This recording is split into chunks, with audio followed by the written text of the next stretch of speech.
ప్రియమైన దైవజనులారా, ప్రకటన గ్రంథము 15వ అధ్యాయము దేవుని ఉగ్రతతో నిండిన 7 చివరి తెగుళ్లను మోసుకుని వచ్చు 7 దూతలను మనకు పరిచయం చేస్తుంది.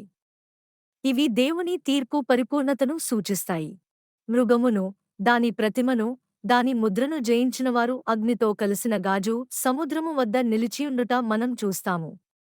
ఇది దేవుని పరిశుద్ధత ముందు విశ్వాసుల విజయాన్ని, పరిశుద్ధతను తెలియజేస్తుంది. వారు దేవుని దాసుడైన మోషే గీతమును, గొడ్డెపిల్ల గీతమును పాడుతూ, దేవుని కార్యములు గొప్పవి, ఆశ్చర్యకరమైనవి అని స్తుతిస్తారు. ఆయన మార్గములు న్యాయమైనవి, సత్యమైనవి అని చాటి చెబుతారు. పరలోకముందున్న సాక్షపు గుడారపు ఆలయము తెరవబడి, 7 తెగుళ్లు గల 7 దూతలు బయటకు వస్తారు. ఇది దేవుని తీర్పు అమలుకు సిద్ధపాటును, ఆయన మహిమను, శక్తిని వెల్లడి చేస్తుంది. దేవుని న్యాయమైన తీర్పులను అర్థం చేసుకుని, ఆయన పరిశుద్ధతలో నిలబడదాం.